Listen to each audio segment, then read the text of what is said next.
Hi everyone, welcome back to the second lecture. Today we are going to talk about tokenization and look at the tokenizer library in Hugging Face, right?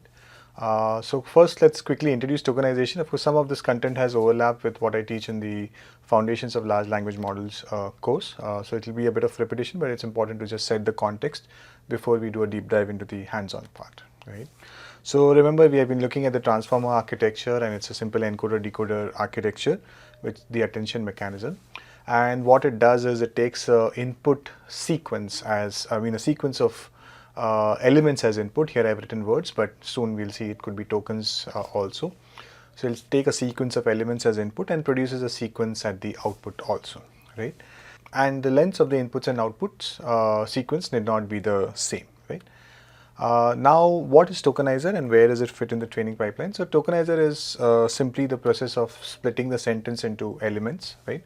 So, the sentence given is how are you, and it will be split into tokens. The simplest case is that you could use white space for splitting. So, here the three tokens are how, are, and you, right?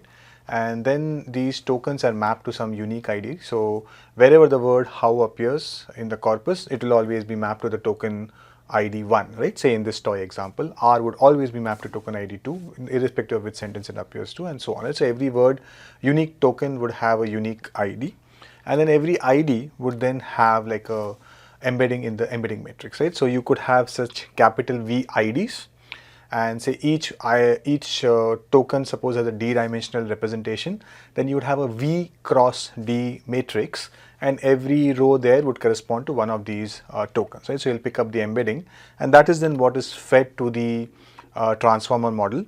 And at the output again, it predicts the ID of the token, because you are predicting like a distribution over the vocabulary, and then you'll predict the argmax from there, right? You'll predict the most likely token, and that will be the ID. Suppose if you look at the vector, and if the fifth element was the largest probability, then you need to output the word corresponding to this token ID 5.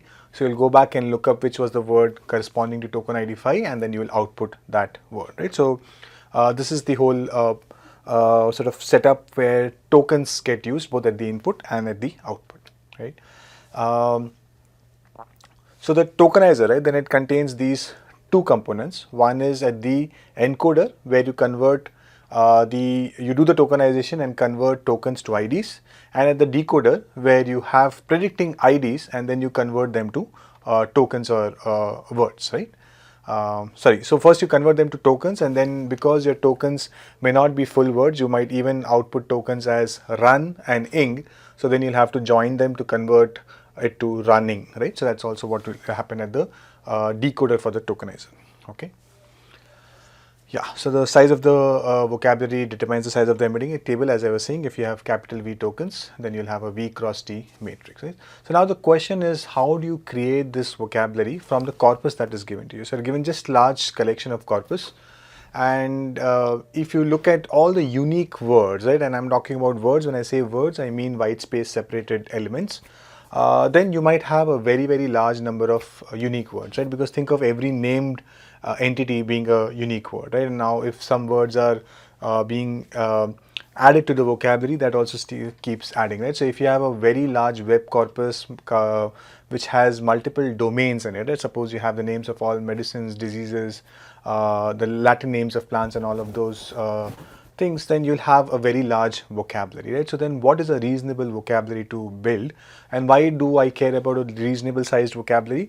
Because I have an arbitrarily large vocabulary, then my embedding matrix would be very large, and also the softmax that I need to predict over, right, the distribution that I need to predict at the output of the model would be like a very large a vector that I have to compute softmax probabilities over, right? So that's why I care about having a reasonably sized vocabulary. And what I'm trying to say is that if you have just like the entire web corpus given to you, and if you just look at white space separated elements as tokens, then you'll have a very, very large vocabulary, right? Yeah, that's what is being said here. And in addition, you'd also want to have some tokens, which is of course a very small number of tokens.